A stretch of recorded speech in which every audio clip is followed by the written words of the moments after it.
Hey, welcome to the One Piece at a Time Distilling Institute with your host, the alchemist of Indiana's Black Forest, Alan Bishop.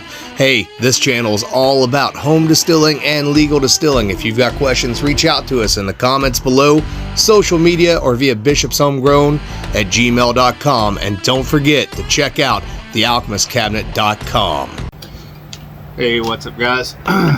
Just another day working here in the garden at the homestead. Started some mushrooms in the past couple of days. So I've got some wine caps. So I had some oak chips, some aged oak chips that I use for that bed. So wine caps are a mushroom that you can't really get at the store. You got to grow them yourself, and they like to grow on wood beds. They'll grow on straw as well.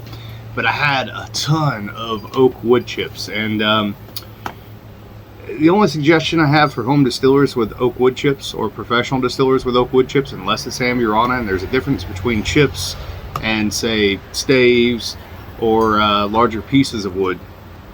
My suggestion to you is, if you have a bunch of wood chips, start some wine caps, because they're not worth using on your liquor. I had several $100s worth of wood chips that were given to me several years ago, and I don't use them. I don't like the flavor of wood chips. They over extract. There's way too much surface area. They're usually not high quality oak wood as well. So what better way to use them than to grow some food off of? So I've got a nice little wine cap bed I've got started. Those take between 2 and 11 months to fruit, but they fruit for quite a long while. We'll see how quickly they come along, and maybe I'll video it once I start seeing some action out there. But I also started some yellow oyster mushrooms, which are very easy to start. I'm doing them in laundry baskets. You just literally take some straw and pasteurize it, cut it up in the 3-inch sections, pasteurize it at 160 degrees, and then you put down a layer of straw, layer of your mushroom spawn, layer of straw, layer of your mushroom spawn, layer of straw, layer of your mushroom spawn. And I'm really excited to see what those do too. If those two varieties work out, then maybe this winter in my cellar I'll do some more, because you can grow the oysters, for example, all year round in your house.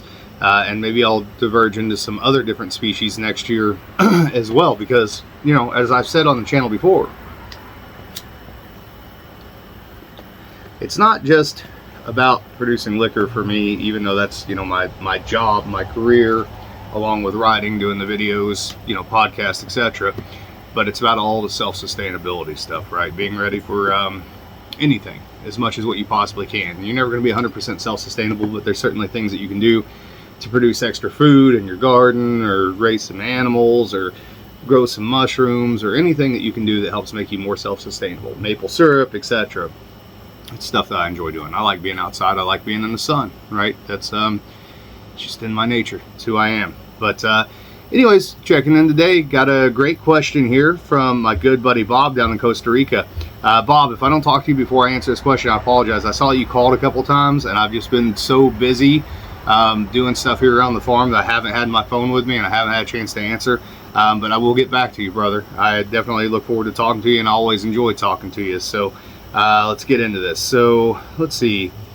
He starts it off by saying, "Hi, Alan. As always, when I reread my saponification question this morning, I wanted to edit a little. So below is the edited and I hope better version."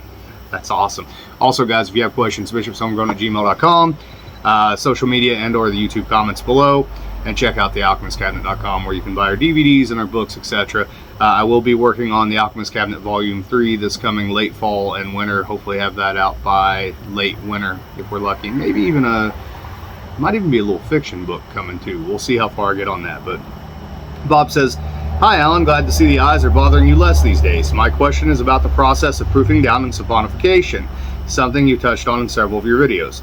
I guess before I go any further here, I should mention saponification. So with heavy pot still distillates in particular, whiskeys and definitely brandies, saponification is something that happens from a chemical reaction. And that chemical reaction happens when you add water to alcohol. What happens is, you'll notice if you're checking your temperature, when you're checking your proof, that the temperature starts to go up.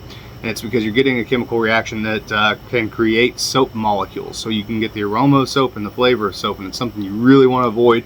Take your time proofing down, especially with brandy. Don't do it all at one time, and just go slow with it. So moving forward, I'm wondering if there is some measurable metric one can use to know how much volume one can add to concentrated spirit for the first dilution, and a metric to know when they can make the next dilution, and multiple dilutions over time. I recently started proofing down about 2.5 gallons of room temperature.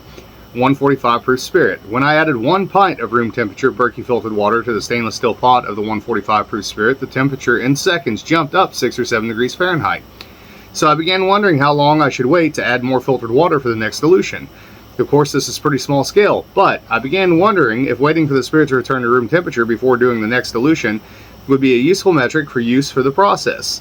I was also wondering if my steep temperature rise indicated that I had added too much filtered water for the first step of my proofing down process. I decided to wait until the spirit again reached room temperature each time before doing the next dilution, and it worked very well. Have you done temperature reading when you were proofing down your distillery? Maybe showing us that process would be a pretty interesting video. Have you ever seen someone saponify a spirit run proofing down? And is redistilling a remedy for saponification? Best. Great question. So let me start at the bottom here. So I have seen spirit that's been saponified.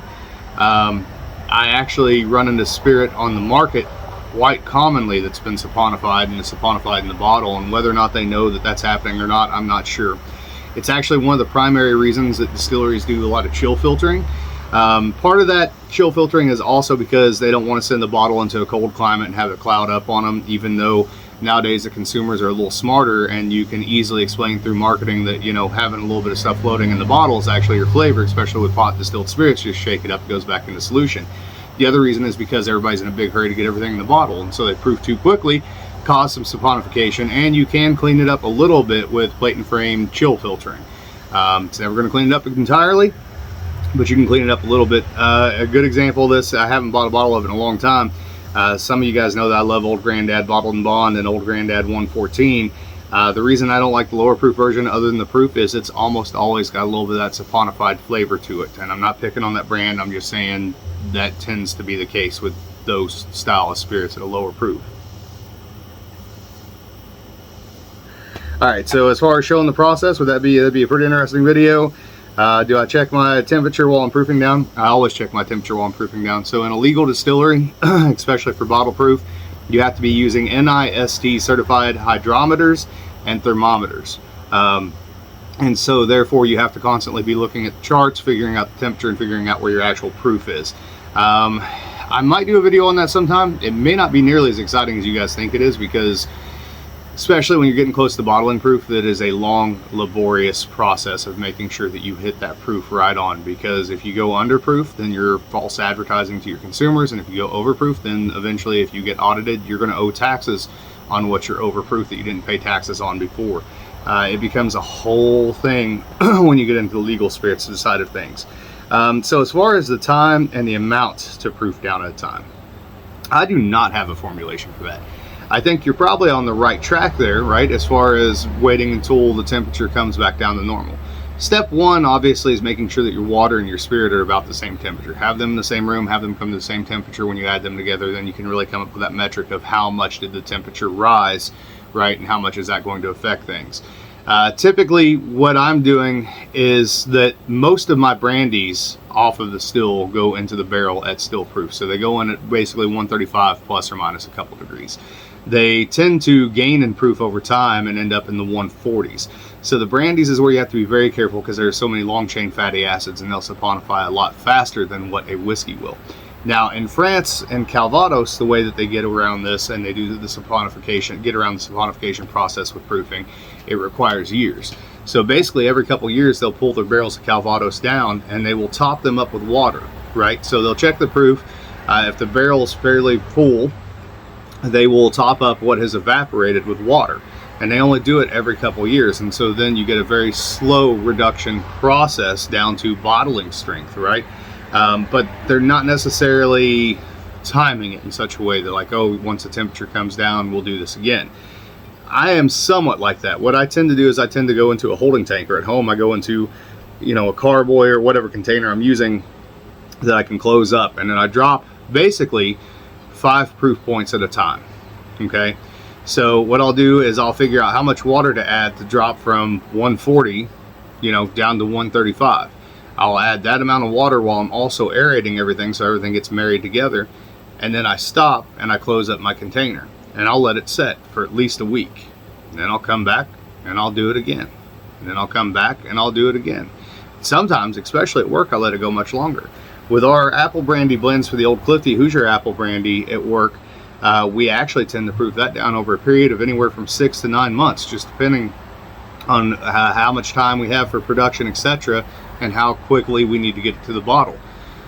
But as far as a metric, as far as trying to measure how long in between, I couldn't begin to tell you, Bob. Again, I think you're probably on the right track. I think if you let the temperature come down, right, let everything calm down, and I think adding air at the same time that you are proofing everything down, either with, say, like a stick blender or something like that, or with an air input of some sort, or with a aquarium pump, any of those things are worthwhile. The air becomes very important for post-distillation esterification as well, and it's always good to get some oxygenation into your spirit and then drive off some of the volatility that you might not want as well. So overall, man, fantastic question. I know I didn't necessarily answer it in the way that you were probably hoping that I would, in terms of, you know, how long in between and all that sort of stuff, but it's just something that you got to play with. And I think the bigger trick here is that it's just a matter of don't get in a hurry. Don't proof it all down in one day, right? Maybe proof it down over a week. Proof it down over a week, you're probably fine. You know, proof it down even over a couple days, as opposed to adding all the water at one time. There's no reason to, right? Presuming none of you guys are selling, and if you are, then more power to you, but that's scary shit.